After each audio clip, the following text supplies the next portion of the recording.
Well, you've heard me talk unendingly about French press coffee, but how do you make it? Consider this your tutorial.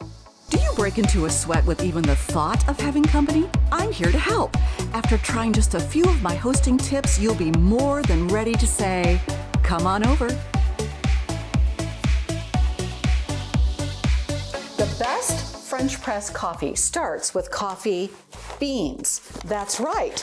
You want to use whole beans, not already ground coffee. Why not?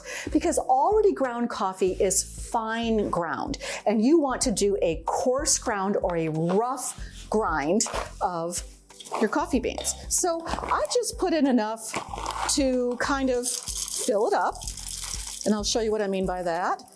That's pretty much as high as I wanted to get in the grinder. And then gird your loins, because we're gonna grind and it's gonna be loud. All right, everyone, gird your loins. Okay, so I've ground a bit, and let's look in here and see if that is the grind I want. That is pretty close. You can see that I can still see quite a bit of bean at the top, so I'm gonna try this little trick that my friend Steve showed me, and I'm going to grind and also tip. And that way, I've gotten the beans at the bottom to come to the top, and that's pretty good. So how you measure this is you dump into here, and see, I'm still looking, and I might do a little more grind. And this is kind of the picky part of doing this. You don't have to keep grinding it, but you know, I like good French press coffee. So it's sounding pretty good.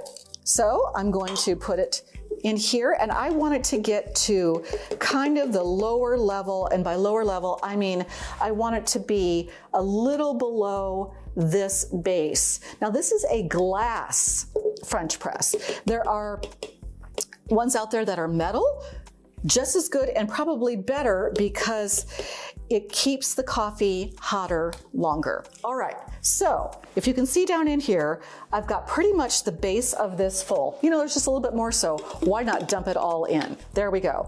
And you can't smell this because it's not smell-o-vision, but oh my word, the smell of fresh ground coffee beans. Wake up and smell the coffee, Mr. LaRusso. It's in there, it's at the base. Now you're gonna take your water that is very hot but not boiling, because nobody wants boiled coffee. No, they don't, never. And you want to open the spout, of course, and pour this in to your French press.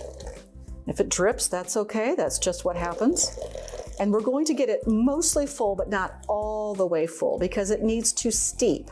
So when it gets to, I would say probably within an inch or so of the top, maybe a bit more, you let it be that full, and then you take a metal spoon, not a wooden spoon, because a wooden spoon picks up all the flavors of everything you've ever used it for. So you take your metal spoon and you give it a gentle stir. What you're doing is you're distributing your coffee grind, which is now all the way through the water. And then we're going to steep this coffee. So you can see there's a filter here on the bottom. It's a little process here of metal and wire, and we're going to just put this on top and just put it right at the top of the coffee and let that steep. And while we're steeping, we're going to talk about maybe my favorite part of drinking coffee, and that is frothing. So this is going to steep for, I don't know, a couple minutes. And you've heard me talk about frothing before. If you haven't, we did a whole show on frothing, and we'll link that down below. But this is a frother that also heats your cream. Now, I like to use heavy whipping cream. You can use whipping cream, and you can also use half and half. But if you really want a great froth, heavy whipping cream is what you want. So I'm going to go ahead and let this, you can see that we're heating and frothing. There's a little wheel in here. I'll take the lid off. Woo, you can hear that. It's making some great froth. So that is going to town.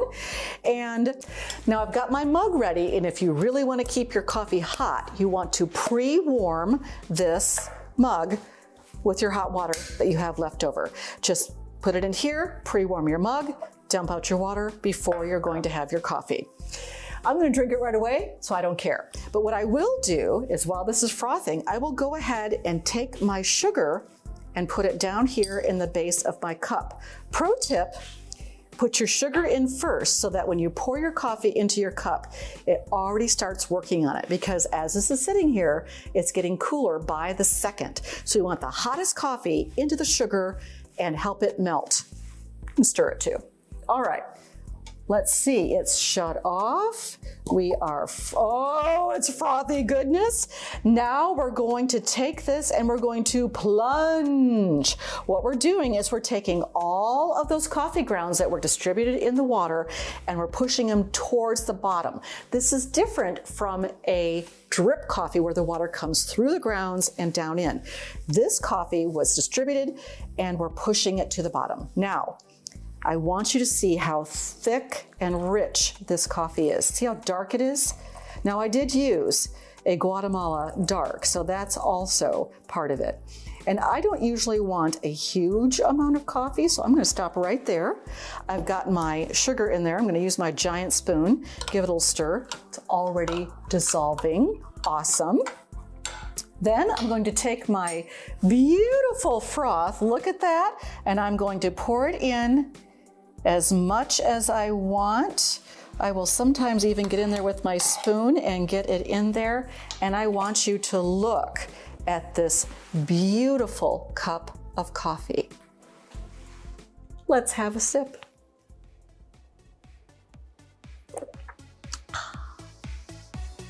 Come on over. Now go make someone feel special today.